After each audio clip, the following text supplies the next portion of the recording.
ஆதியே துணை.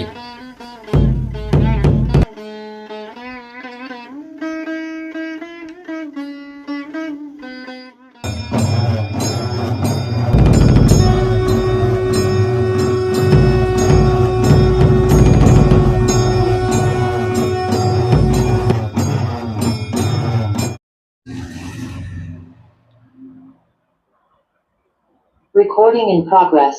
வணக்கம். சமரசவேதனாதாவே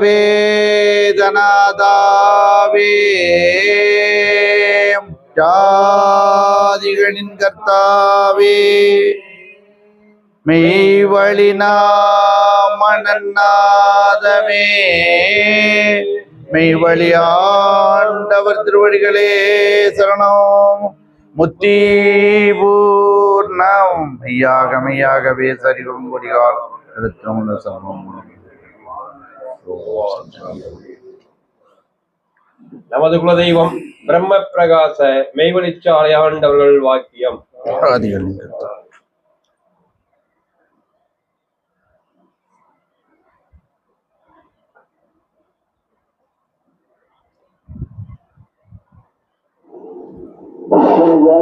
தீர்த்தமுத்துக்கா போயிட்டுவான் குடியின ஆர்டர் பண்ணாங்க. இந்த அடையாளம் ஏன் எமங்கேரி சிக்காததுக்கு அடையாளம் நினைக்காது, கணக்காது, விறுவிறுக்காது சூழ்நிலைக்கு 6 மாசத்துக்கு போட்டு நீ எங்க ஓட்டான்னு தெரிய. இந்த பூமா தேவி நீ சொல்றது அது காய் இல்ல, காய் கொள்றதுக்கா இருப்பா. அப்ப இவன் யாரா இருந்தா கொள்ற? எறும்பு தவிர வேற ஒண்ணுமே எல்லாம் கெட்டு போடுது எல்லாம் போறது. அப்ப இவன் எந்த ஊருக்கு போயிட்டான்டா?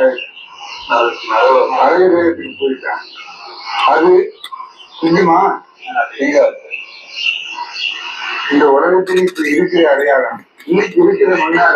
இன்னைக்கு இங்க முன்னாடி பணம் கொடுத்து வாங்குவியா? இல்ல ராஜாக்கெல்லாம் ஒன்னா சேர்ந்து ஏதாவது ஒதுக்கி உருவாரா? இல்ல இந்த கட்டடங்கள் எல்லாம் சேர்ந்து அம்மட்டு கட்டடங்களும் சேர்ந்து வைரங்கள் ரத்தனாதிகள் அவ்வளவு சேர்ந்து குளிச்சாலும் கூட ஆயிப்போகும். அப்போ இது எதனால ஆகணும்? அதுக்காகத்தான் தெய்வம் மனிதனுக்கு வேணும். எப்படிப்பட்ட காரியத்துக்கு வேணும் பாத்தியா? தெய்வம். மற்ற காரியங்கள்ல கம்பு கொண்டு வச்சாச்சு 6 மாசம் விளைஞ்சு போகுது. இதெல்லாம் நான் போகிறோம் அல்லவா? அப்படி இருக்கு. தெய்வம் மனிதனுக்குத்தான் வேணும். மனிதனுக்கு இந்த நிச்சயத்தை கெடுக்கிறதுக்கு ஒரு ஆபத்து வருது. யமன் சொல்லப்பட்டது. அந்த நிக்கிற யமனுடைய கையை புடிங்கி ஓட்டுமே நீ தூக்கி விடுறதுக்கு ஒரு தெய்வம் வேணும். அந்த தெய்வம் நகலா இருந்தாக்க ஆகுமா? ஆகாது. நிஜமா ஒரு தெய்வம் வேணும். அந்த தெய்வம் எங்க இருக்குது? தேடி பாருங்க. உலகத்தில் தேடி பார்த்து அந்த தெய்வத்தை கைக்கொள். எப்போது காலத்துக்கு இருக்க வந்தவன் இப்படி நரகத்தில் போய் அவசப்படுறதுக்கு வரல. ஒரு ஜாதி வாழ்ந்துதான் உலகத்துல பிறக்கிறது அல்லவா? கீழ் ஜாதி இருக்குது, இல்ல பள்ளச்சாதி, பழச்சாதி, சகிச்சாதி, மட்ட ஜாதின்னு சொல்றீங்க அல்லவா? அவங்க முதற்கொண்டு அவங்களுக்கு என்ன புளிப்பானது கசக்குமா? இது இனிப்பானது புளிக்குமா? அவங்களுக்கு ஜாதி நாமதான் எடுத்து வச்சுக்கிட்டது. ஒரு ஜாதி இல்ல, அவரும் ஒரு ஜாதி தானே. ஏமே யாரு ஜாதியா? அப்போ ஒரு ஜாதியில பிறந்த ஒரு மகன் ஜாதி கட்டவனுடைய கையில வச்சுக்கலாமா? அப்ப தெய்வத்தினுடைய அனுசன் இல்லை. யாராலையும் தடுக்க முடியாது. பணம் கொடுத்து தடுக்க முடியாது. பணம் கொடுத்தனால அதனால ஆகிறது அல்லவா? அப்ப தெய்வத்தினாலதான் ஆகணும். அதுக்காக வேண்டி மனிதனுக்கு கட்டாயமா எவ்வளவு கட்டாயமானதா இருக்குது? எவ்வளவு கட்டாயமானது? தலை எப்படியோ அதை போல. இல்லாட்டி தலையில்லாத முன்னுக்கு போடுறா தெய்வம் இல்லைங்களா? அப்ப தெய்வம் வேணும். ஆனா நெசமான தெய்வமா வேணும். செயலுடைய நெசமான தெய்வம் ஒருவர்கள் சம்பாதித்துக் கொள்ள வேண்டும். தன் உயிருக்குள்ளவர்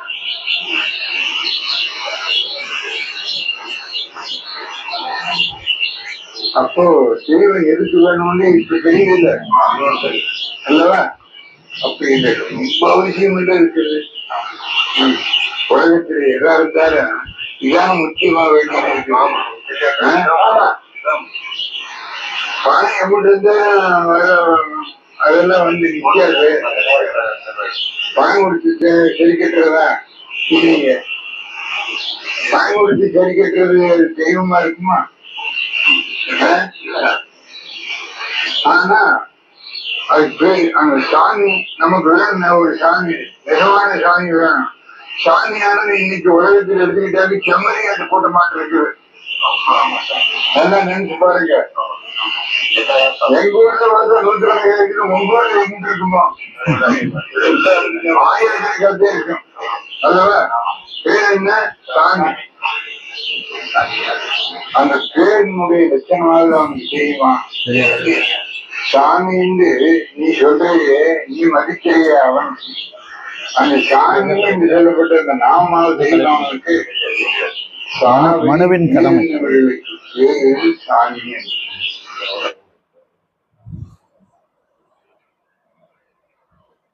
மனுவின் கடமை. அனைவருக்கும் நமஸ்காரம். இன்றைய நமது புதுக்கோட்டை நிகழ்வு சபையில் ஒரு சிறப்பான முத்தி பேரரை நமக்கு வழங்குவதற்காக நமது அண்ணா, நமது மாமா மெய்வெளி வேலுப்பாண்டி அண்ணனுடைய குமாரர் மெய்வெளி சாலை மாணிக்கம் அண்ணா அவர்களை இந்த புதுகை நிகழ்வு சார்பில் அனைவருக்காக அன்புடன் நமஸ்காரங்களுடன் வரவேற்போமாக. நமஸ்காரம். இன்றைக்கு நமக்கு ஒரு சிறப்பான தலைப்பில், அதாவது மனிதனுடைய கடமை என்ற தலைப்பில் நமக்கு அந்த தெய்வ பதிவு வானநாட்டிலிருந்து வழங்கக்கூடிய முத்துக்களை நம்முடைய பங்குவதற்காக வருகிறார். நமஸ்காரம். நமஸ்காரம். அனைவருக்கும் நமஸ்காரம். நாறு மோர் மாமீசத்துண்டா எனக்குள் இருந்த இருதயத்தை நறுமோர் மாமீசத்துண்டாய் எனக்குள் இருந்த இருதயத்தை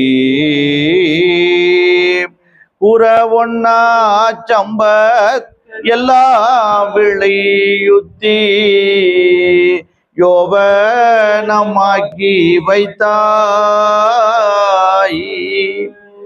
பாரில் உள்ளோர் கூறும் இதயத்தை என் கூறு பாரென்று சொன்னவுடன் பார்க்க பார்க்க ஆயிரத்தண்டமெல்லாம் பட்ட பகல் போல் இலங்க கண்டேன் கண்டிடும் காட்சியை விண்டூரைக்காகுமோ காசினி மாந்தரிடம் கண்ட காட்சி சொல்ல என்னாலாகும் நீ கேட்க முடியாதென்றேன் பெண்ணானாகவோ வடிவெடுத்த பதாம்பூரணி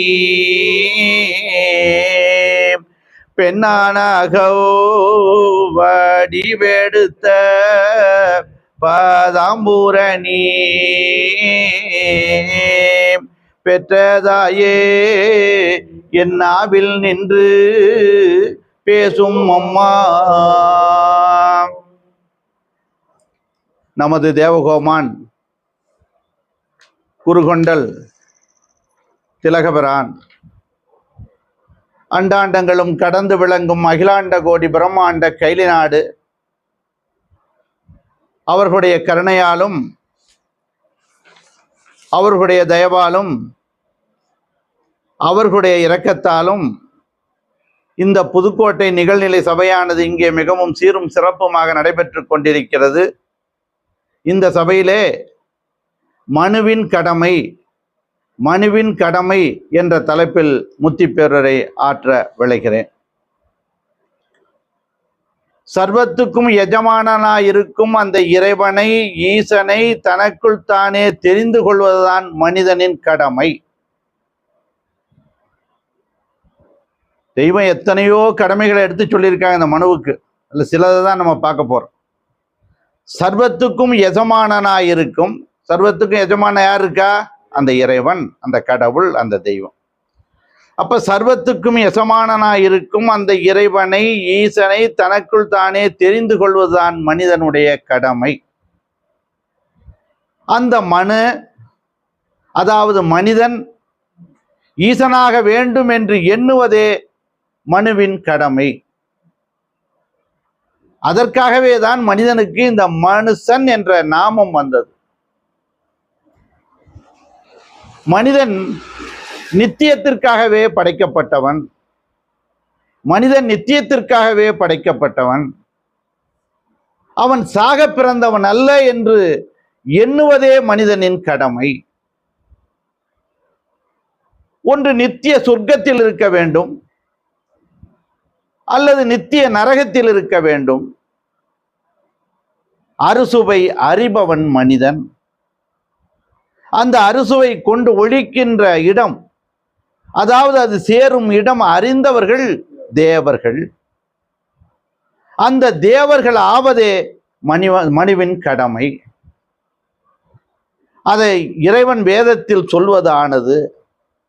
என்ன சொல்கிறார்கள் என்றால், நான் ஒரு தலைமுறை காலம் உன்னிடத்தில் குடியேறி இருக்கிறேன், நான் ஒரு தலைமுறை காலம் உன்னிடத்தில் குடியேறி இருக்கிறேன், நீ என்னை அறிய மாட்டாயா என்றும், இங்கே நீ என்னை பார்க்காவிட்டால், இங்கே நீ என்னை பார்க்காவிட்டால் அங்கே நீ விழி குருடனாகவே தான் இருப்பாய் என்றும்.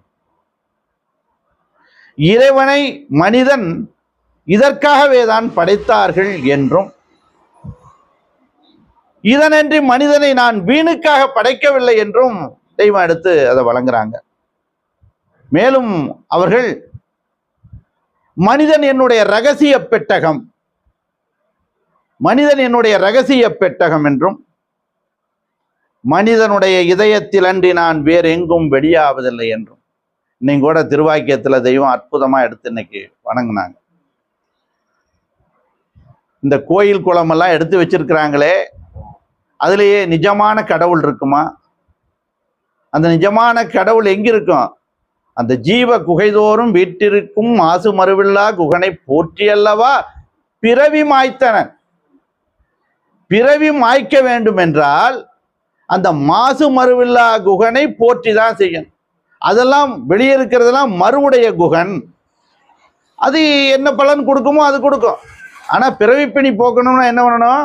இந்த மாசு மறுவில்லா குகனை போற்றி அல்லவா பிறவி மாய்த்தனன் என்று தெய்வம் எடுத்து அதை அற்புதமா இப்ப திருவாக்கியத்துல கொஞ்ச நேரத்துக்கு முன்னாடி சொன்னாங்க. அப்போ மனிதன் என்னுடைய ரகசிய பெட்டகம் என்றும், மனிதனுடைய இதயத்தினன்றி நான் வேறு எங்கும் வெளியாகிறதில்லை என்றும், அதுதான் குகை, அதுதான் ஜீவ குகை, குகன் இருக்கும் இடம் என்றெல்லாம் தெய்வம் அதை எடுத்து வழங்குறாங்க. உன்னில் இருக்கும் என்னை நீ அறியாவிட்டால், உன்னில் இருக்கும் என்னை நீ அறியாவிட்டால் நீ மனிதன் என்று என் முன்னால் நிரூபிக்க முடியாது என்றும் வேதத்தில் கூறியுள்ளார்கள். ஓடி ஓடி ஓடி ஓடி உட்கலந்த ஜோதியை, ஓடி ஓடி ஓடி ஓடி உட்கலந்த ஜோதியை நாடி நாடி நாடி நாடி நாட்களும் கழிந்து போய் வாடி வாடி வாடி வாடி மாண்டு போன மாந்தர்கள் கோடி கோடி கோடி எண்ணிறந்த கோடியே என்றார். என்ன சொல்றாரு அப்படின்னா, இதை தேடி தேடி அலைஞ்சு வெளியே அலைஞ்சு அலைஞ்சு அலைஞ்சு தன்னுடைய ஆயுசே போயிடுச்சு என்று எடுத்து சொல்கிறார்கள். சிவவாக்கியர் அதை எடுத்து சொல்லும் போது, என்னிலே இருந்த ஒன்றை யான் அறிந்ததில்லையே,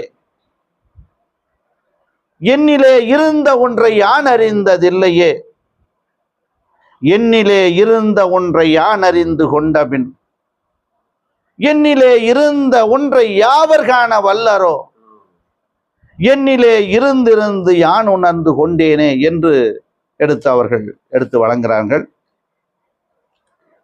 ஔவை பிராட்டியார் அவர்கள் இந்த மனுவினுடைய கடமையை பற்றி, உடம்பினை பெற்ற பயனாவதெல்லாம் உடம்பினுள் உத்தமனை காண். என்ன கடமை நீ செய்ய வேண்டும் என்பதை எடுத்துக்கணும்.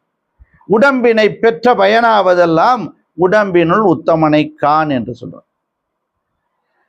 இந்த மனு உடலை பெற்றோமே, இந்த மனு உடலை நாம் பெற்றோமே, அது உத்தமனாகிய அந்த இறைவனை, அந்த தெய்வத்தை, அந்த கடவுளை காண வேண்டும் என்பதுதான் என்று அவர்கள் எடுத்து வலியுறுத்தி சொல்லுகிறார்கள். திருவள்ளுவ பெருந்தகை கற்றதனால் ஆய பயனென்கொள் வாளறிவன் நற்றார் தொழார் எனின். அவர் அதைத்தான் சொல்றார். இந்த மனு படிக்கிறானே, அதனுடைய பயன் என்ன? வாளறிவனாகிய அந்த நற்றாலை, அந்த தெய்வத்தை, அந்த இறைவனை நீ அடைய வேண்டும் என்பதுதான் இந்த படித்ததனுடைய பயன் என்றும் அவர்கள் எடுத்து சொல்லுகிறார்கள். தெய்வம் அற்புதமாக அதுக்கு ஒரு தலைப்பே கொடுத்து, மனுவின் கடமை, இதுக்கெல்லாம் இவங்க தலைப்பு கொடுக்கல, தெய்வம் அதை தலைப்பு கொடுத்து எடுத்து அதை வழங்குறாங்க. தருக்கினம் புல்லூர் காலி ஜலவாழ் ஜந்தும், தருக்கினம் புல்லூர் காலி ஜலவாழ் ஜந்தும் தான் பிறந்த அதன் கடமை முடித்து நிற்க அரிய பிறப்பான மனு நான் என்றோதும் அவ்வுருவை நோக்கி உன்றன் கடமை என்ன விரித்துரை செய் எனக் கேட்டால் விழிக்கும் அந்த வெறி கொண்ட வீணறிவு படிப்பை நோக்கில் நெறியறியார் நீதி நெறியை அறிய வேண்டும். நெறியறியார் உயிருடன் இங்கு அழகை அல்லால், உயிர் இருக்குது ஆனா என்ன இருக்காங்க? அழகையாக பிணமாக தெரிகிறார்கள். உயிருடன் இங்கு அழகை அல்லால் நெறியறியார் உயிருடன் இங்கு அழகை அல்லால் நிலத்தில் அது வேறில்லை சட்டம் தீர்ப்பே. சட்டமே தெய்வம் எடுத்து எழுதி நமக்கு கொடுக்கான். இந்த உலகத்தில் பிறந்த தருக்கினம், புல், ஊர்வனம், ஆடு மாடுகள், கடலில் வாழக்கூடிய ஜலவாழ் ஜந்துக்கள் தன் கடமையை சரிவரச் செய்கிறது. சேவலும் கூட காலையில அந்த டைம் ஆயிருச்சு அப்படின்னா அந்த மூக்கை எடுத்து பூமியிலேயே வச்சுட்டு இருக்கும். அந்த டைம் ஆயிருச்சுன்னா அதை எடுத்து கூவிடும். வாழைப்பழம் இந்த மனிதன் சாப்பிடவில்லை என்றால் அது அழுகி போகும். அதனுடைய தன்மை அப்படி ஆகி வச்சிருக்காங்க. அப்போ மனிதனுக்காக படைத்து வச்சிருக்காங்க. இதுபோல ஒவ்வொன்றும் தன்னுடைய கடமை என்ன, பிறந்தனுடைய கடமை அது முடிக்குது. ஆனா இந்த மனிதன் என்று சொல்லக்கூடிய நாம் கடமையை முடிக்கிறோமா என்றால் இல்லை என்றுதான் அங்க கொடுக்குறாங்க.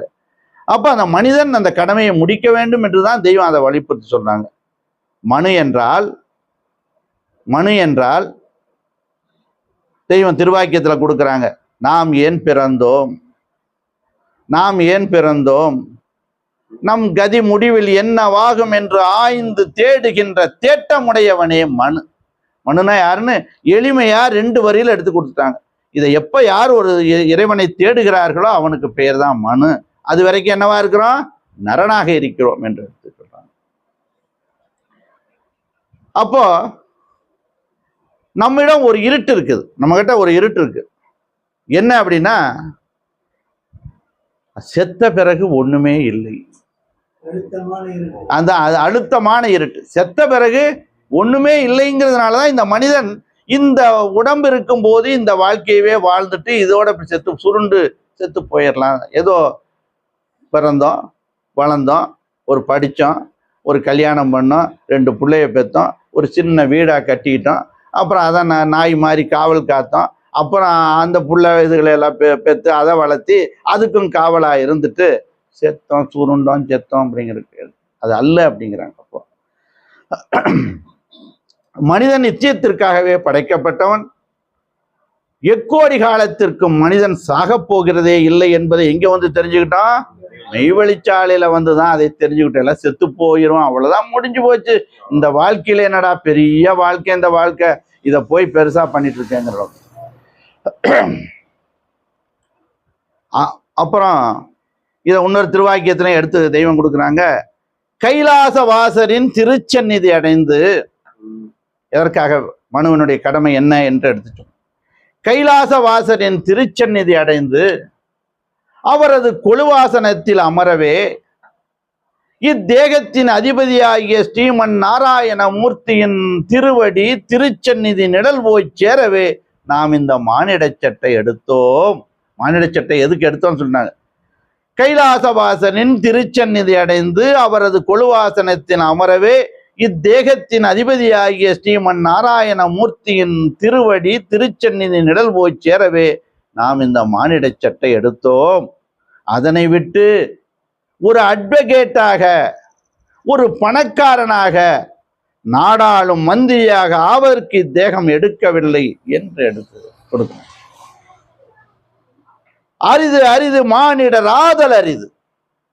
நரனா இருக்கணும், அதை சொல்றார் அவை பிராட்டியார் சொல்றார். அரிது அரிது மானிடர் ஆதல் அரிது, மானிடர் ஆயினும் கூன் குருடு பேடு நீக்கி பிறத்தல் அரிது, பேடு நீக்கி பிறந்த காலையும் ஞானமும் கல்வியும் நயத்தல் அரிது, ஞானமும் கல்வியும் நயந்திக்கால் தானமும் தவமும் தான் செயலரிது, தானமும் தவமும் செய்வாராயின் அந்த வானவர் நாடு வழி திறந்திடுமே, வான் கூப்பிடுமே என்று அற்புதமாக எடுத்து அவர்கள் கடமையை செஞ்சுட்டா.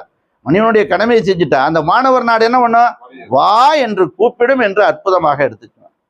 ஆனா இந்த உலகத்தில் இருக்கிறவங்ககிட்ட, அப்ப என்னைய மாதிரி ஆளுகிட்ட இந்த மனிதனுடைய கடமை என்ன என்றா நான் என்ன சொல்லுவேன்னா, நான் பிறந்தேன், வளர்ந்தேன், படித்தேன், பட்டம் பெற்றேன், ஒரு வேலையில் சேர்ந்தேன், பணம் சம்பாதித்தேன், திருமணம் பண்ணினேன், வீடு கட்டினேன், 2 குழந்தைகளை பெற்றேன், இன்பத்திலும் துன்பத்திலும் உழன்றேன். இதுதான் மனிதனுடைய கடமை என்று நாம் இந்த கடமையை எடுத்து நாம் சொல்றோம். ஆனால் சித்தர்கள், முத்தர்கள், ஞானிகள், பாரவான்கள் மற்றும் நம் தெய்வமும் இது ஒரு அற்பகால வாழ்க்கை. இந்த வாழ்க்கை எப்படி? ஒரு அற்பகால வாழ்க்கை. இதுவா உன் வாழ்க்கையின் ஐந்தொகை என்று தெய்வம் கேட்கிறார். ஐந்தொகை. இதற்காகவா இறைவன் அண்ட சராசரங்களையும் இந்த மனுக்குலத்திற்கு வேண்டிய சர்வ ஐஸ்வர்யங்களையும் இறைவன் படைத்திருப்பான் என்று தெய்வம் எதற்காக படைத்தான் என்று கேட்கிறாங்க. இது ஒரு கனவு வாழ்க்கை. ராத்திரில படுத்துட்டு துன்பமாவோ இன்பமாவோ ஒரு கனவு காணும். நல்லா இன்பமா கனவு காணிட்டு இருப்போம். முழிச்சு பார்த்தோம்னா என்ன இருக்கும் அப்படின்னா, கனவு இல்லை அப்படியும். அதே மாதிரி பயங்கரமான ஒரு கனவு அதுவும் கண்டுட்டே இருப்போம். முடிச்சு பார்த்தோன்னே என்ன நினைவு வரும்? ஆஹா, கனவு இல்லை. இது போலதான் நம்ம வாழ்க்கை. இப்ப நாம் கனவு கண்டுட்டு இருக்கிறோம். இப்ப என்ன கனவு கண்டுட்டு இருக்கிறோம்? கனவுல இப்ப இவங்கெல்லாம் கூடி உட்கார்ந்து முத்திப்பேருரை ஆற்ற மாதிரி ஒரு கனவு. இந்த வாழ்க்கை உண்மையிலேயே கனவு. இந்த வாழ்க்கையில சொல்லும்போது இது ஒரு கனவாக நாம் நினைக்கிறோம். இன்னும் தெய்வம் அடுத்து சொல்லும்போது இது நீர்மேல் குமிழி போல வாழ்க்கை. நீர்மேல குமிழி எவ்வளவு நேரம் இருக்கும்? கொஞ்ச நேரம் இருக்கும். தாமரையில் இருக்கும் தண்ணீர் போல். தாமரையில தண்ணி நிக்குமா? நிக்காது. அது போல வாழ்க்கை அப்படின்னு சொல்றாங்க.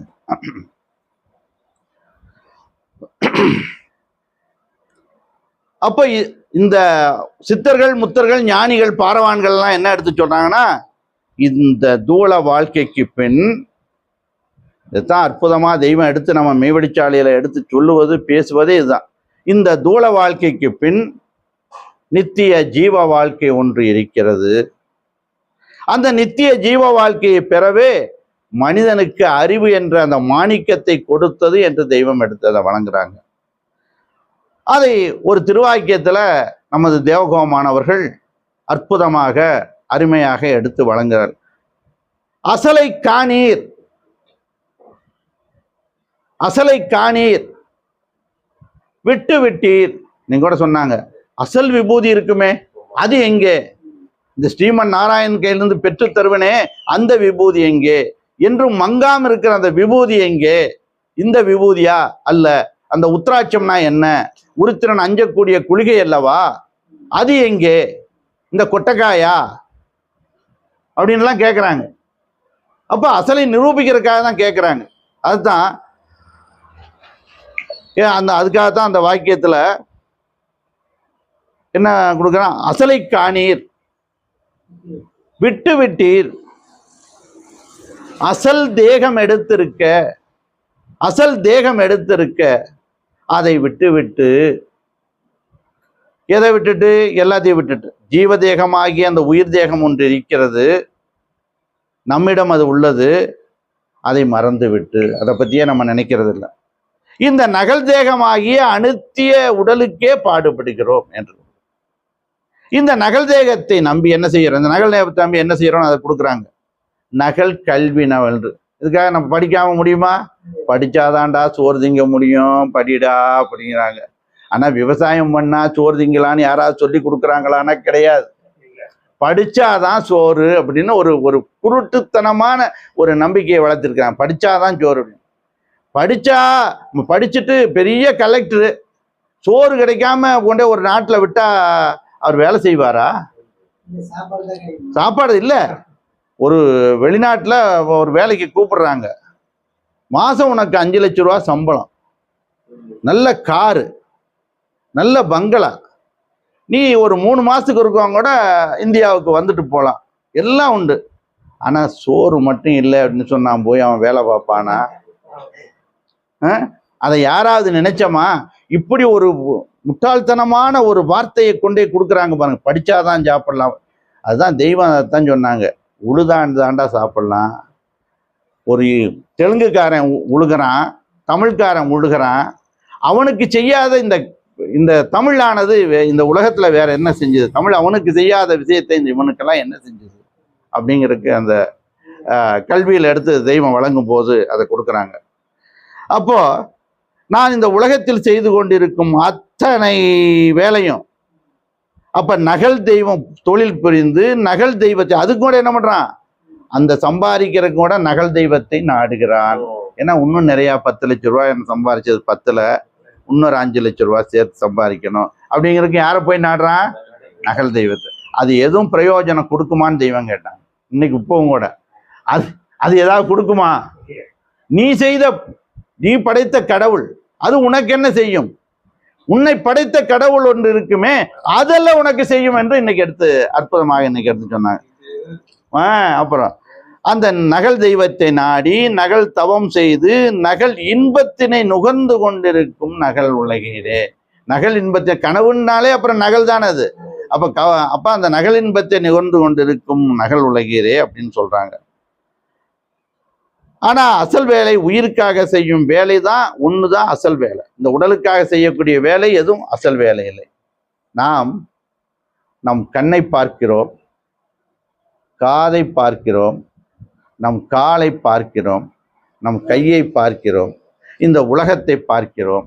இதையெல்லாம் பார்க்க வைக்கும் பொருள் நம்மிடம் உள்ளது, அதுதான் உயிர். அதை பார்க்க வேண்டும் என்ற ஆசைப்படுகிறோமா என்றால் இல்லை.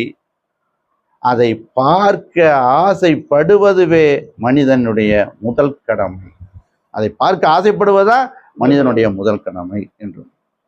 மேலும் அந்த வாக்கியத்துல தெய்வம் எடுத்து அசல் வாழைப்பழத்தை நீக்கி விட்டு மரத்தினால் செய்து சாயம் தீட்டி உள்ள நகல் பழத்தை பாருங்க. இந்த அறிவு இந்த மண்டைக்கு ஏறணுங்கிறதுக்காக, அது மரத்துல செஞ்சா அது நகலுங்கூட எனக்கு தெரியாதுங்கிறதுக்காக தெய்வம் அது நகல்னு சொல்லி காட்டுறாங்க.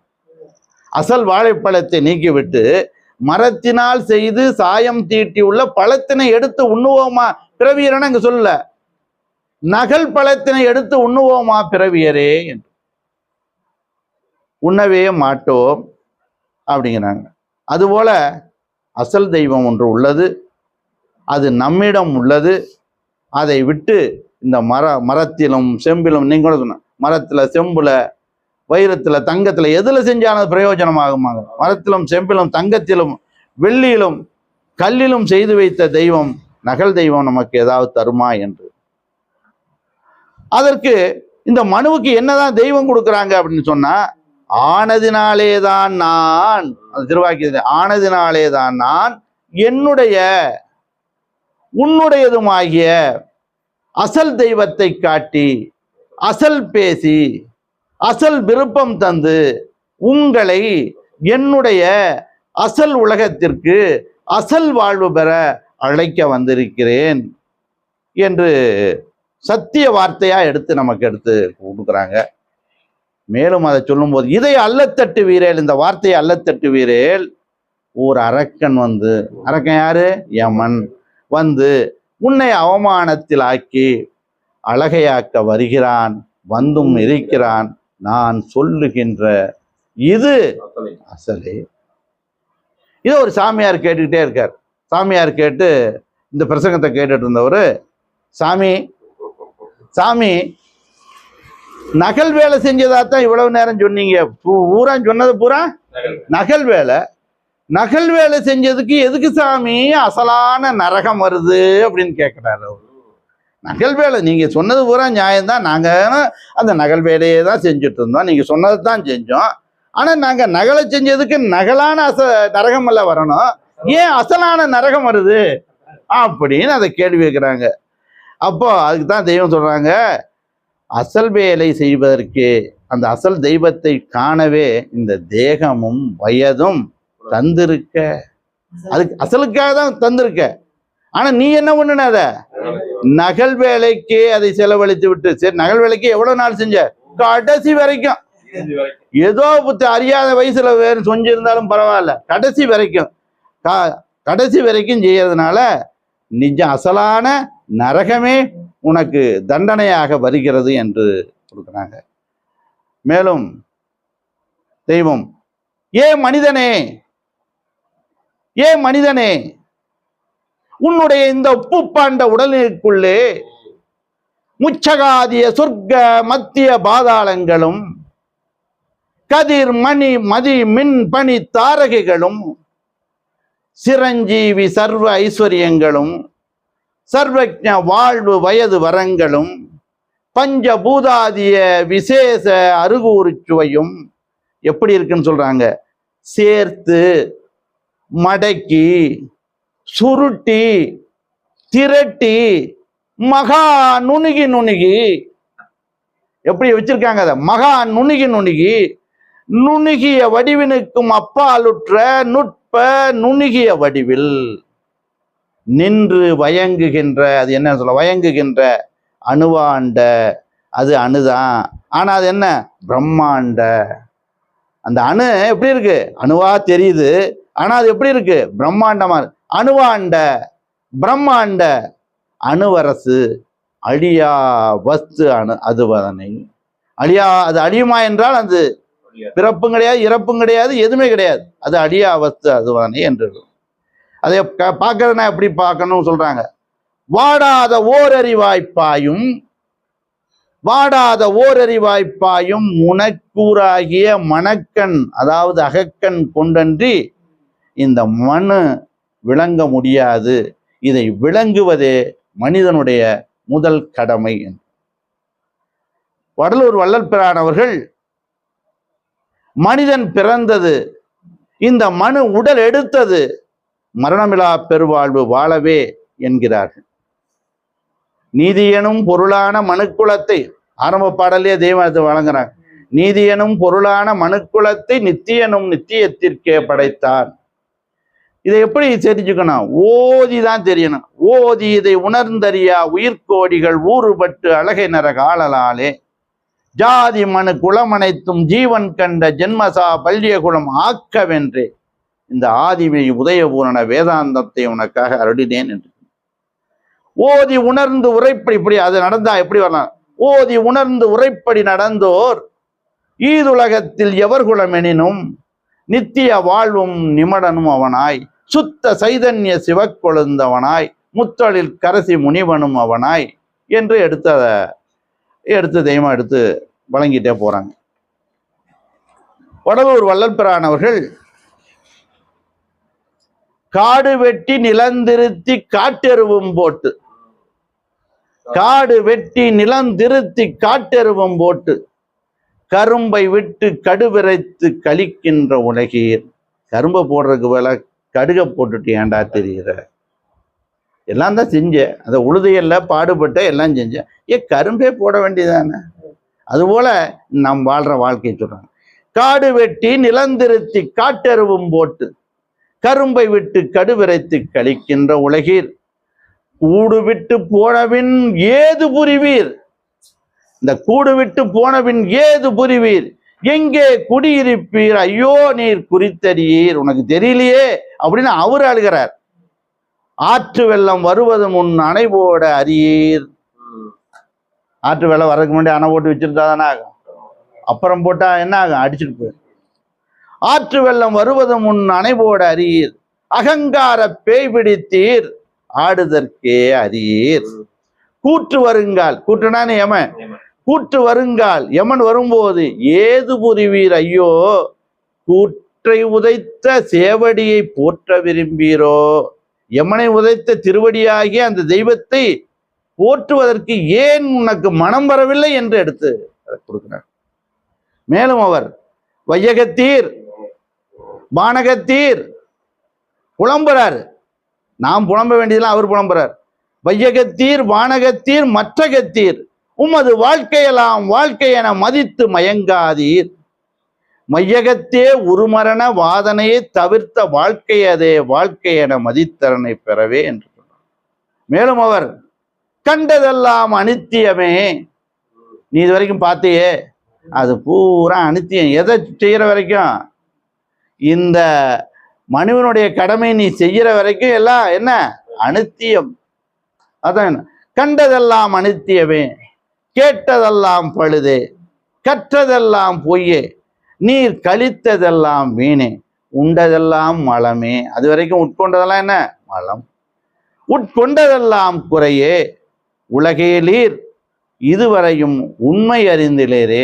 உண்மையை நீ இன்னும் பார்க்காம இருக்கிறீன். சிவவாக்கியர் பெருமான் அவர்கள் நீல வீடு கட்டுவீர். பெரிய வீடு இருக்கலையே, 3 கோடியா 4 கோடியா இல்லை 10 கோடியா இல்லை இன்னும் எத்தனை கோடி இருக்கிறலையா, எவ்வளவு பெரிய வீடு நான் கட்டுறேன் பார் அப்படின்னு ஒரு சவால் விட்டு கட்டுறோம் இல்லையா? அது நீல வீடு கட்டுவீர் நெடுங்கதவு சாத்துவீர். நெடுங்கதவுனா பெரிய கதவு, அது கூட இப்படி குனிஞ்சு போகக்கூடாது, அப்படியே போகணும். கதவை பார்க்கும் போதே பயப்படணும் ஜனங்க. ஏங்கப்பா பிரம்மாண்டமா கட்டியிருக்கிறாரு அப்படின்னு நினைக்கணுங்கிற அளவுக்கு கட்டிருக்காரு. சொல்றாரு நீல வீடு கட்டுவீர் நெடுங்கதவு சாத்துவீர் வாழ வேண்டும் என்றல்லோ மகிழ்ந்திருந்த மாந்தரே. இப்படி இந்த வீடு கட்டி வாழ்ந்துட்டு இருக்கணும்னு நினைச்சு மகிழ்ந்திருந்தையே, கால நோலை வந்த போது கடுதாசி வந்துருச்சு அங்கிருந்து, உனக்கு இந்த உன் சீட்டை கிழிக்க போறோம் அப்படின்னு வந்துருச்சு. சொன்ன கால நோலை வந்த போது கை கலந்து நின்றிடும் ஆழ முண்ட கண்டர் பாதம் அம்மை பாதம் உண்மையே என்று. பெரிய வீடு கட்டி பெரிய கதவு போட்டு சிறப்பாக மகிழ்ச்சியா வாழும் தான் நினைச்ச மனிதன் நினைக்கிறதா. யமன் ஆளை ஓலை வந்த வரவு 500 பவுன் இருந்து என்ன, ஐயா 500 கோடி ரூபா பணம் இருந்தென்னவன், எல்லாம் இருந்து பிரயோஜனமா, எத்தனையோ ஆட்கள் இருந்தவன, 500 ஏக்கர் இருந்தென்ன. இந்த உயிர் இப்படி பிரிஞ்சுட்டா அடுத்த நிமிஷம் யாருக்கும் சொந்தமா? அப்ப அதுக்கு சொந்தமான அந்த உயிரை நீ பார்க்க ஆசைப்படுவதுதான் இந்த மனிதனுடைய கடமை என்று எடுத்து சொல்றாங்க. இன்னொருத்தன் சொல்றார் கோயிலாவதேதடா, கோயிலாவதேதடா குளங்களாவதேதடா, கோயிலும் குளங்களும் கும்பிடும் குலாமரே. அதை கும்பிட வேண்டான்னு கூட சொல்லல. கோயிலும் மனத்துள்ளே குளங்களும் மனத்துள்ளே ஆவதும் அழிவதும் இல்லை இல்லை இல்லையே. என்ன சொல்றாருன்னா, அந்த அழியாத கோயிலை நீ பார்க்கணுமே, அழிந்து போற கோயிலை நீ அதை தேட வேண்டாம் என்று சொல்றாங்க. இந்த மனிதன் ஏன் இந்த உலகத்திலேயே வாழணும்னு விரும்புறான் அப்படின்னு சொன்னா, இப்ப நான் இருக்கேன், பிச்சைக்காரன் ஆயிட்டேன் அப்படின்னு வச்சுங்க. ஆனா இப்ப நினைப்பேன், நான் பிச்சைக்காரனா ஆனா நம்ம வாழ முடியுமா அப்படின்னு நினைப்பேன். ஆனா பிச்சைக்காரனா ஆயிட்டா என்ன பண்ணுவோம்? வாழுவோம். இப்படித்தான் அவங்க பெருசா நினைக்கிறாங்க, நமக்கு இந்த வாழ்க்கை பெருசா இருக்குது. அதனாலதான் ஞானிகள் எவ்வளவுதான் சொன்னாலும் நம்மளுக்கு கேட்கிறோமா என்றால் கேட்கல.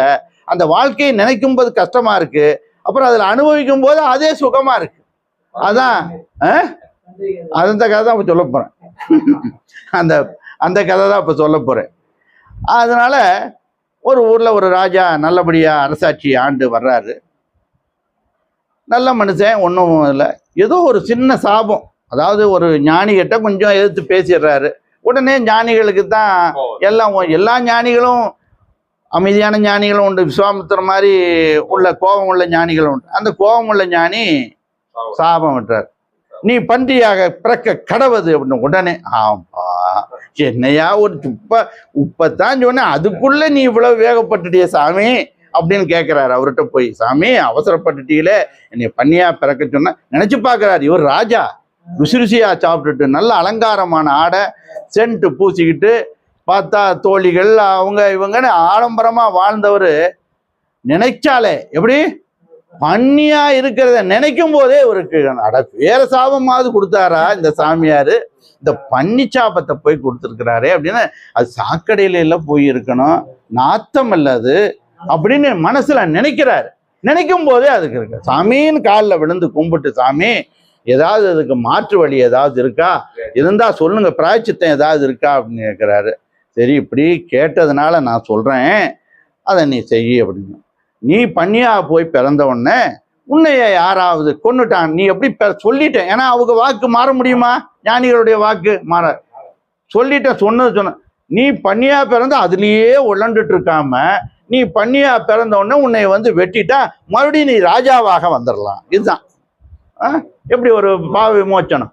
அப்புறம் உடனே அப்படின்னு சொன்ன உடனே இவரு சரி மகனை கூப்பிடுறாரு. மகன் பெரிய மகன், டேய் மகனே நல்லா கவனிச்சுக்கடா, அப்பனால போய் அந்த சாக்கடையிலையும் இதுலையும் பன்னியா பிறந்து வாழ முடியாதுடா சொல்றாரு, வாழ முடியாதுடா, அதனால என்னை தேடி கண்டுபிடிச்சி நீ வந்து என்னை கொன்றுடா சாமி அப்படின்னு சொல்லிடுறாரு. உடனே இவர் போய் சரின்ட்டு எங்க போய் பிறந்தாருன்னு இவருக்கு தெரியுமா, தெரியாது. அந்த பன்னியை தேடி போறார். யாரு, அரசகுமாரன் போறான். தேடி போனா அந்த பன்னிக்கு மட்டும் பேசும் சக்தி இருக்கு.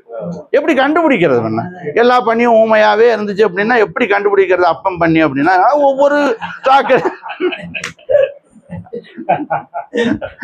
ஒவ்வொரு சாக்கடையா தேடி தேடி தேடி போறான். எந்த பன்னியும் அது பாட்டுல அது வேலையை பார்க்குதே ஒழிய ஒன்றும் பேசவே இல்லை இருக்கு. அப்புறம் ஒரு இடத்துல எங்கேயோ குசு குசுன்னு பேசுற சத்தம் கேட்குது, சாக்கடைக்குள்ள சத்தம் கேட்குது. நம்ம அப்பன் தான் இங்கதான் இருக்காருன்னு போய் நேரா போய் அங்க போனா அதுக்குள்ள அப்பன் அவர் ஒரு கல்யாணம் பண்ணி ஒரு பன்னி ராணியை அங்க கல்யாணம் பண்ணி பன்னி ராணியை கல்யாணம் பண்ணி அங்க ஒரு 10 குட்டி போட்டுறாரு. பன்னி ராணிக்கு 10 குட்டி போட்டு எல்லாம் பன்னி வந்து இளவரசர்கள் அங்க எல்லாம் அங்க பன்னி இளவரசர்கள் எல்லாம் நிறைய ஒரு 10 பேர் இருந்தாங்க. சகடையில பிறந்துட்டு ஆனந்தமா அற்புதமா எப்படி நினைச்சாரு, அட நம்ம பன்னியா போய் பிறக்கிறதா, நம்ம அதை நினைச்சாலே பயமா இருந்துச்சு. போய் பிறந்துட்ட உடனே அதுல ஒண்ணு தெரியல, அப்படியே இன்பமா இருக்காரு. அப்புறம் வந்து கேட்கிறாரு, அப்பந்தான் பார்த்துட்டு அருவாளை எடுத்து வெட்டிடலாம், ஏன்னா சொல்லிட்டார் இல்லையா முதல்ல, தந்தை சொல்மிக்க மந்திரம் இல்லையா, அப்ப அது நிறைவேற்றணும் இல்லையா அப்படின்னு அருவாளை எடுத்துட்டு ஓங்கி பொருடா மகனே, யார் சொல்றா, அப்பம் பண்ணி ராஜா பண்ணி சொல்லுது, பொருடா மகனே, இது பாரு உன் சித்தி, இது பாரு உன்னுடைய தம்பிகள், நான் நல்லா சுகமா இருந்துட்டு இருக்கிறேன், நீயும் இதுல வந்து கொஞ்சம் ஐக்கியமா இருந்தீன்னா பரவாயில்ல அப்படின்னு சொல்றாரு. அப்போ அவன் அதுக்கு பிறகு சொல்ற, சி இந்த வாழ்க்கையை அவன் ராஜா பையன் வெறுத்துட்டு வந்துடுறான். இந்த வாழ்க்கையை வாழ்றதுக்கு முன்னாடி இது அற்பமா தெரிஞ்சது இந்த வாழ்க்கை. இந்த வாழ்க்கைக்கு வந்த உடனே எப்படி இது போலதான் நம்முடைய வாழ்க்கை ஒரு பன்னியான வாழ்க்கை. ஆனா இதை நாம் ஒரு அற்புதமான வாழ்க்கையா நினைத்து கொண்டு இருக்கிறதுனாலதான் அந்த அற்புதமான வாழ்க்கைக்கு தெய்வம் கூப்பிடுறாங்களே, அதுக்கு போவதற்கு மனம் இருக்கிறதா என்றால் இல்லை என்பதற்காக இந்த கதையை உங்களுக்கு முன்னாடி சொல்றேன். இப்படி போகல அப்படின்னா என்ன ஆகுனா, நம்மளுக்கு அங்க போகலன்னா பிணம்ங்கிற பேர் வந்துடும். இதுக்காக பிணம், அதுக்காக சொல்றாங்க, ஊரெல்லாம் கூடி ஒலிக்க அழுதிட்டு, ஊரெல்லாம் கூடி சத்தம் போட்டு ஒலிக்க அழுதிட்டு பேரினை நீக்கி பிணம் என்று பேரிட்டு, அது பேரை நீக்கி என்ன பண்றாங்க, பிணம் என்று பேர், சூரையங்காட்டிடை சுட்டிட்டு கொண்டு போய் சுட்டிட்டு நீரில் மூழ்கி நிலை புளித்தார்கள். இதுதான் வாழ்க்கை. எல்லாரும் பொண்டாட்டியா இருந்தாலும் சரி, பிள்ளையா இருந்தாலும் யாரா இருந்தாலும் சரி, அந்த நிமிஷத்துல போய் மூழ்கிட்டு அதை மறந்துடுவாங்க. ஒரு ஒரு 10 நாள் வேணா கொஞ்சம் கவலையா, என்ன தூளத்துல இருக்கும் இல்லையா, கொஞ்சம் கவலையா இருப்பாங்க. ஒரு 2 நாளைக்கு தான், 2 நாளைக்கு மேல ஒரு நேரம் சாப்பிடாம இருப்பாங்க, 2 நேரம் சாப்பிடுவாங்க. அப்புறம் எல்லாரும் வேண்டிக்கிட்ட பிறகு சாப்பிடுவாங்க. அப்புறம் 2 நாள் அப்புறம் அடுத்தது உலக வாழ்க்கைக்கு பார்த்தீங்கன்னா டிவி பார்க்கறதும் செய்யறதும் போறதும் வர்றதும் எப்பவும் போல ரெகுலர் ஆயிடுது. அதனால கவலைப்பட்டாங்களா? அந்த மனிதர்களுக்காக நாம் ஏன் கவலைப்பட வேண்டும்? நம்மை காப்பாற்றி கொள்வதற்காகவே நாம் பாடுபட வேண்டும் என்றுதான் தெய்வம் இதையெல்லாம் எடுத்து நமக்கு செய்யும். அதுக்காக தான் இத்தனை மதங்களையும் உண்டாக்கினேன் என்று தெய்வம் எடுத்து வழங்குறாங்க. தெய்வம் இதை ஒரு பாடல்ல கொடுக்குறாங்க. இவ்வுலகிலே அலைந்து எந்த வித தேட்டாலும் இவ்வுலகிலே அலைந்து எந்தவித தேட்டாலும் அங்கே அறிய ஒன்னா அருபிறப்பான கூறி தெரிவது இங்கே அப்பா திரண்டேழு தன் பிறப்பும் இப்படி இருக்குதென்று எவரும் அறியார்கள். ஏழ்பிறப்பு நித்தியத்தில் இருந்தால வந்த மன்னோ நித்திய வாழ்வுக்கென்றே நிலத்தில் படைத்த மனு ஆறாம் பிறப்பிலேயே அனித்தியனாய் போனாக்கால் ஏழாம் பிறப்புடலும் எடுக்காமல் போவாயே. பேரா பெரு நட்டமுடன் போனமென்ற பெரும் வரும் தேராப்பின நாற்றம் சிதறிவிடும் ஜீவவித்து என்றுமே மீளாமல் எரி நரகம் போவாயே.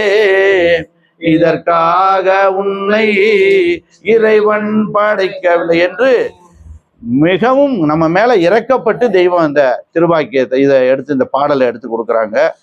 தெய்வத்து மேல நம்மளுக்கு அப்ப அன்பு வந்தா தான் அது ஆகும் அப்படின்னா அது எப்படி வரும் அப்படின்னு இவரும் கூட காதில் ஆகின்னு சொல்லுவாரு சிவராஜன். காதில் ஆகின்னு சொல்லுவாங்க.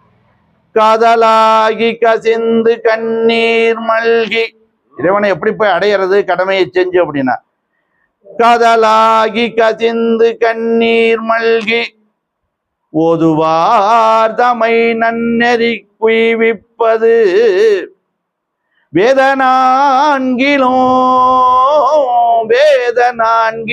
மெய்ப்பொருளாவது நாதன் நாமம் நமச்சிவாயவே.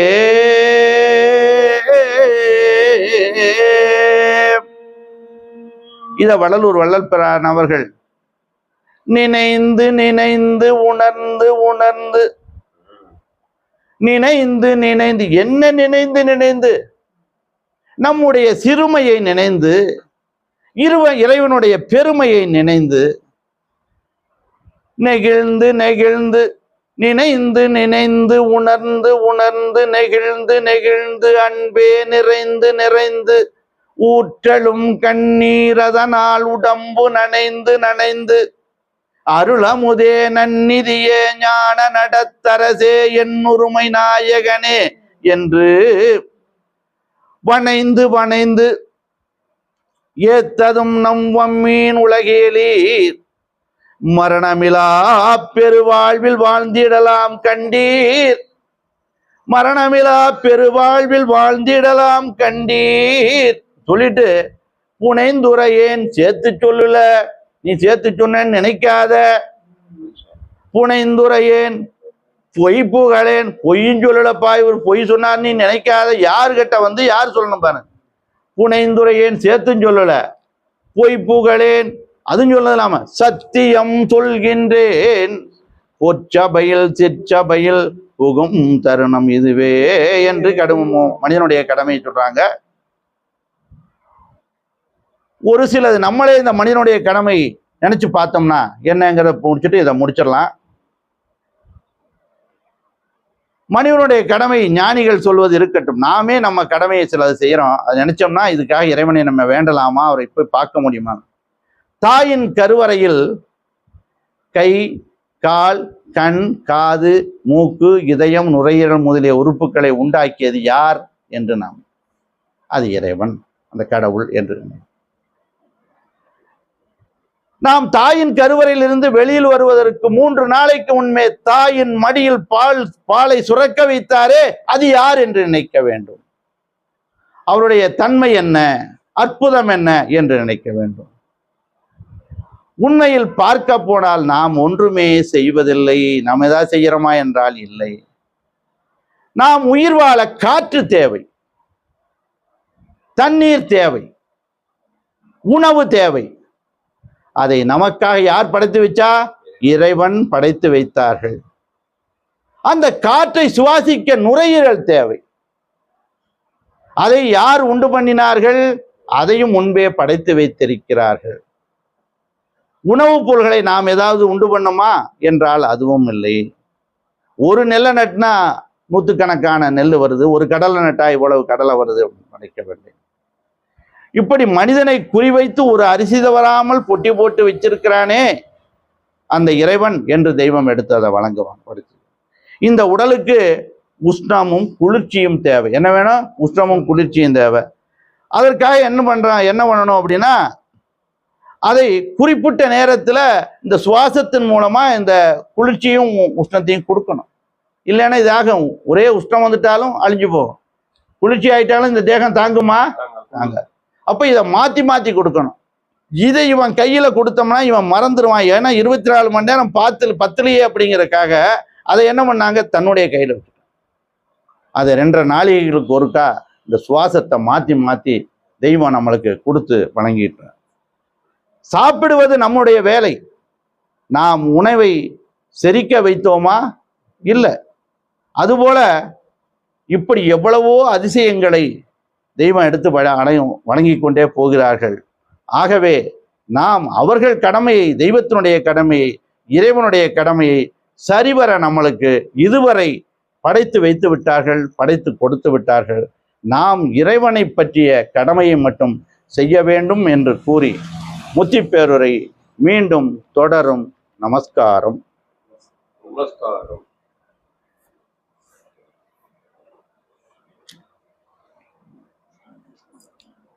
வாங்க மாமா, நமஸ்காரம். நமஸ்காரம். நமஸ்காரம். நமஸ்காரம். இன்னைக்கு கேக்குதா? கேக்குது. Okay okay okay. இன்னைக்கு நெல்லை சாலை மாணிக்கம் அவர்களுடைய வெற்றி பேருரை மனிதன் கடமை அப்படிங்கிற தலைப்புல ரொம்ப அருமையா தெய்வ வாக்கியம் மற்ற எல்லா ஞானிகளுடைய மேற்கோளெல்லாம் இருக்கு. மனுன்னா எப்படி இருக்கணும், அவங்களுடைய கடமை என்ன அப்படிங்கிறத ஆரம்பத்திலேயே நாரும்போது மாமிசத்துண்டா எனக்குள் இருந்து இதற்கு பாடலோடு ஆரம்பிச்சேன். அந்த பாடல்ல என்னென்னலாம் இருந்தது அப்படின்னு பேசிட்டு வாக்கியங்களை எடுத்து பகிர்ந்தேன். அந்த வாக்கியங்கள்ல பகிர்ந்தும் போது தெய்வம் ஒளிநாடாவில் பேசுனதையும் சொன்னாங்க. அதே போல அகலை தாண்டி விட்டு விட்டு இருக்கிற வாக்கியத்தையும் எல்லாத்தையும் படிச்சாங்க. மனிதன் ஒரு ரகசிய பெட்டகம் அப்படின்னா என்ன? மனிதன் ஒரு ரகசிய பெட்டகம். அதுதான் ஒவ்வொரு மனிதனுக்குள்ளார இருக்கின்ற தேக ரகசியம், தூண ரகசியம். அப்படி அங்க 2 ரகசியமும் பல்லாயிரக்கணக்கான ரகசியங்கள் இருக்கிறத நம்ம தெய்வம் சொன்னதுக்கு அப்புறம் தான் நம்மளுக்கு தெரியலாம் தெரியாது. அப்ப அந்த தேவ ரகசியத்தினுடைய வல்லமை, ஒவ்வொரு ரகசியமும் ஒவ்வொரு வல்லமையாக இருக்கு. அது ரொம்ப நல்லா அழகா எடுத்து சொன்னாங்க. திருமூலர், சிவவாக்கியர், ஔவை பிராட்டியார், திருவள்ளுவர் கற்றதனால் ஆயப்பெயனை போல் வாளறிவன் நற்றால் பழாரவி அந்த திருக்குறளையும் சொல்லி நம்மளுக்கு எல்லாருக்கும் அந்த மனிதன் கடமையை பற்றி ரொம்ப ரொம்ப அருமையா இதுக்கு முச்சிப்பேரையில பேசினாங்க. அதே போல தெய்வமார்கள் கருக்கணம் புல்லூர் காலை என்ற பாடலை பாடி அதற்கு உண்டான விளக்கங்களை சொன்னாங்க. இந்த உலக வாழ்க்கையில மனிதர்கள் என்ன நினைக்கிறார்கள், வாழ்கின்ற வாழ்க்கை, ஒவ்வொரு மனிதனும் செத்து போனதுக்கு அப்புறம் ஒண்ணு இல்லை அப்படிங்கிற ஒரு வாழ்க்கையை தான் இந்த உலகத்துல மனுஷன் வாழ்ந்துட்டு இருக்காங்க. செத்து போனதுக்கு அப்புறம் மனுஷனுடைய வாழ்க்கை எப்படி இருக்கும் அப்படிங்கிறது தெய்வம் அனுபவிச்சத நமக்கு சொன்னாங்க. செத்து போனதுக்கு அப்புறம் அந்த நர உலகத்திலே யமன் கிட்ட போய் மாட்டினா அவன் எப்படியெல்லாம் நம்மளை கஷ்டப்படுத்துறாங்கிறத தெய்வம் உணர்ந்து அனுபவிச்சு அந்த தவ வல்லமையால தெரிஞ்சுதான் நம்மை காப்பாற்றுறதுக்காக இழுத்துட்டு வந்துட்டாங்க. நாம அவங்களோட வலைக்குள்ள விழுந்துட்டோம். நாம அதை கண்டிப்பாங்க அவங்க கிட்ட இருந்து அந்த அருளாசியை பெற்றுக் கொள்ளணும் அப்படிங்கிறத சொன்னாங்க. அதே போல இன்னும் நிறைய பேசினாங்க. இப்ப நாம வாழும் வாழ்க்கை கனவு போன்றதுன்னு நிஜம்தான். இந்த வாழ்க்கை இப்ப நம்ம கனவு போலதான். தூங்கும் போது ஒரு கனவு, வாழ்ந்து இருக்கும் போது ஒரு கனவு.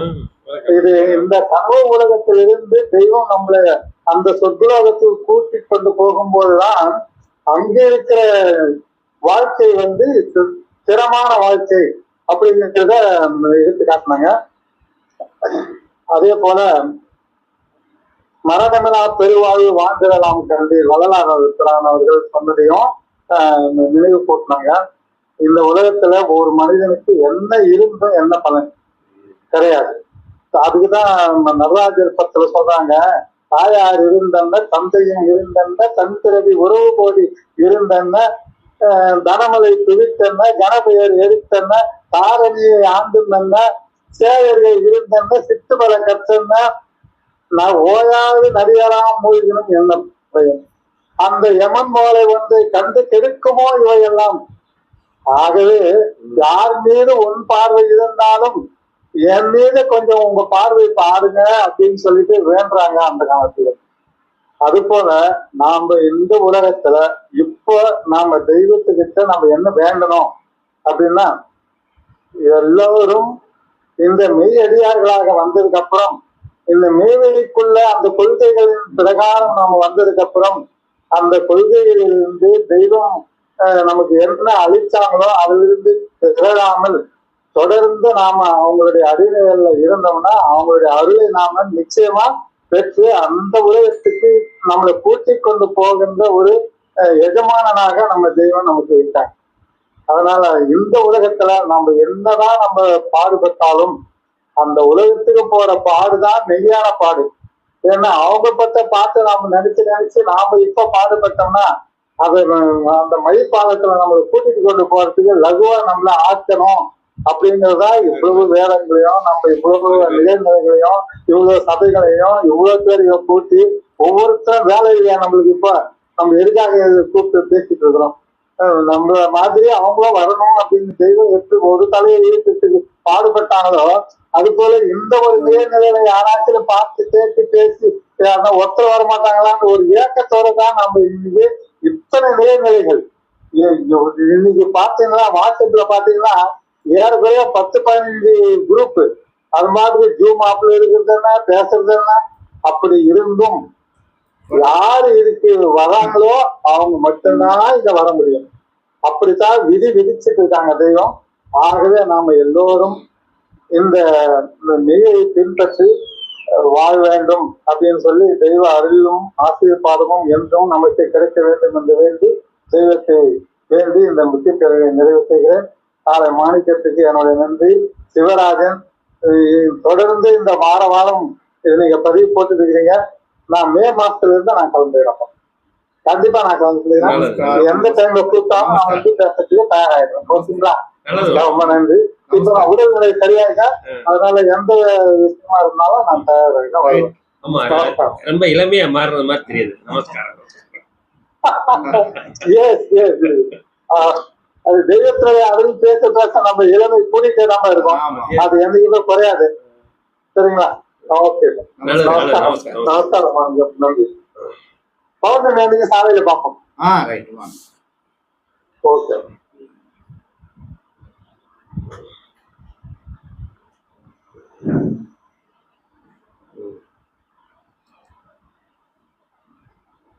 நமஸ்காரம். நமஸ்காரம் அம்மா. அனைவருக்கும் நமஸ்காரம் அண்ணா. நமஸ்காரம். நீங்க சொல்லுங்க. மனுவின் கடமை என்ற தலைப்புல நமது அண்ணா அவர்கள், மாணிக்கண்ணா அவர்கள் பேருரையாற்றினார்கள். ரொம்ப சிறப்பா இருந்தது.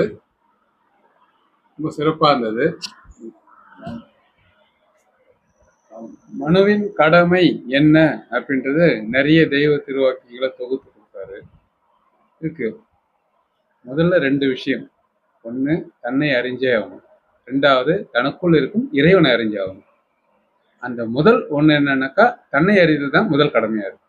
2வது என்னன்னாக்கா தன்னை அறிஞ்சால் மட்டும் போதாது, தனக்குள்ள இருக்கும் ஈசனை இறைவனை அறிதல் வரும்.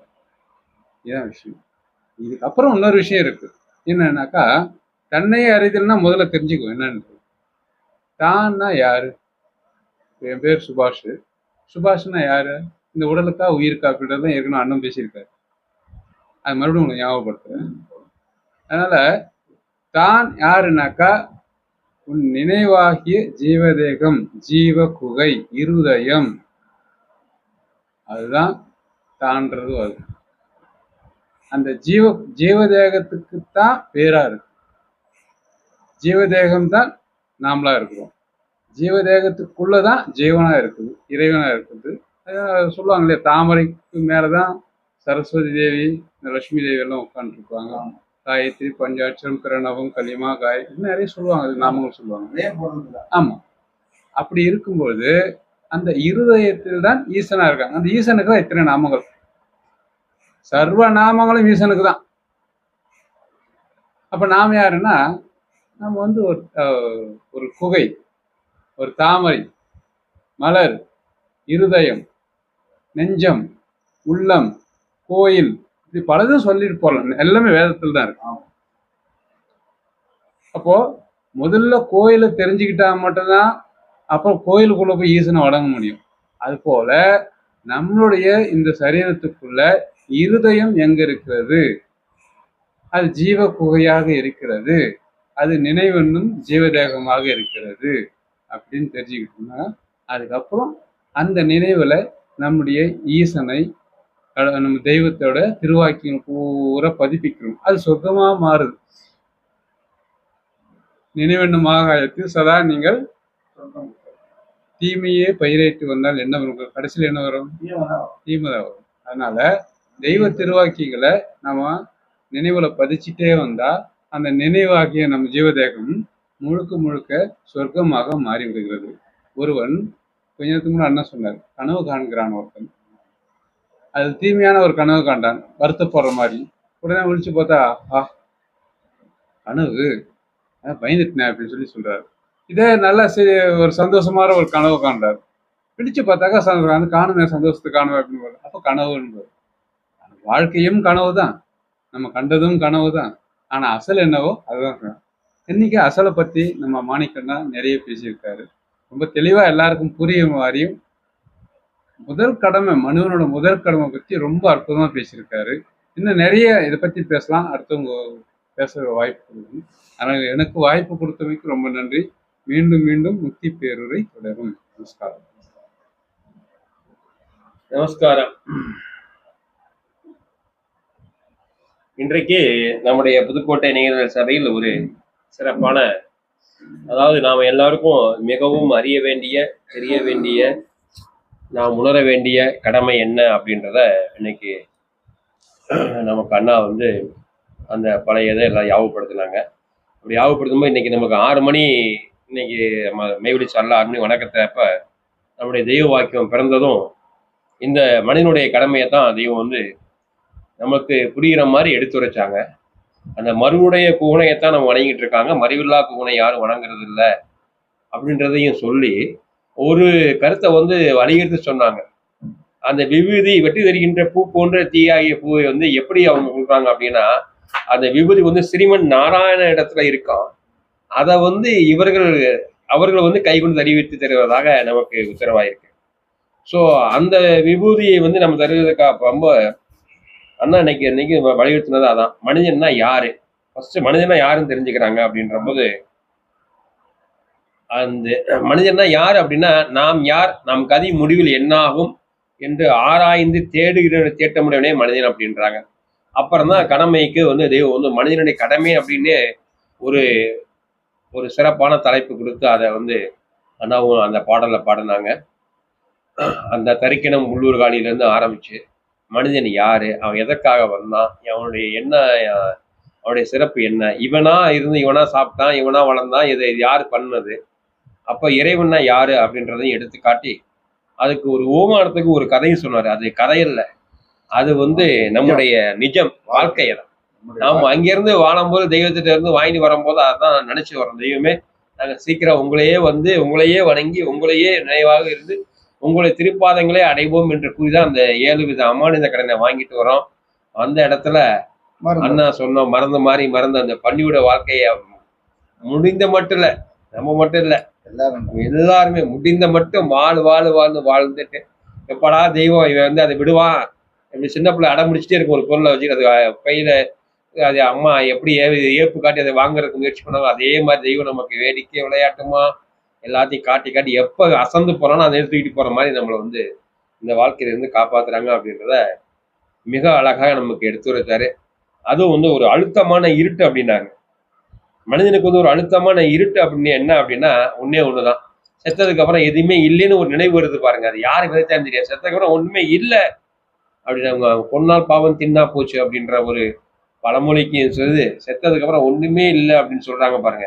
அதுதான் மனிதனுடைய அழுத்தமான இருட்டு. அந்த இருட்டை போக்குறதுக்காக தான் தெய்வம் வந்து நம்முடைய இதயத்துல வந்து அந்த தீப ஒளி ஏத்துறாங்க அப்படின்றதையும், மனிதனுடைய கடமை வந்து நாம் எப்படி முதல்ல வந்து நரராத்தான் இருந்தோம், நரரை மனிதனாக்கி மனுவை தேவராக்கி தேவரை மறைவிடா தேவராக்கத்தான் அந்த அருளமுது ஊற்றலை வந்து தெய்வம் நமக்கு தினந்தோறும் வாரி வழங்கிட்டு இருக்காங்க என்பதையும் நாம நமக்குள்ளாவே யாபகப்படுத்திருக்காக தான் அந்த மாதிரி ஒரு சிறப்பான ஒரு முத்தி பெரு நமக்காக அண்ணா இன்னைக்கு சிரமம் வராம இன்னைக்கு காலையிலேயும் மதுரை சபையிலையும் போய் பேசிட்டு இரவுல வந்து புதுக்கோட்டை சபையிலும் கலந்துக்கிட்டாரு அப்படின்னா அவருடைய வயது வந்து வர வர இளமையா மாறுது அப்படின்றத நம்ம இதுல இருந்து தெரிஞ்சுக்கலாம்.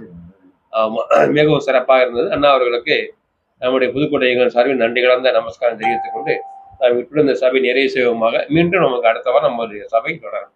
நமஸ்காரம். இந்நாட்டிலிங்கே யமவளரை மாற்றும் இறைவா போற்றி. எனக்கு தடுக்க வந்த அரசே போற்றி. முத்தி பூர்ணம் மியாகவே சரியும் குறைவாக நமக்கு எடுத்துள்ள சர்வம்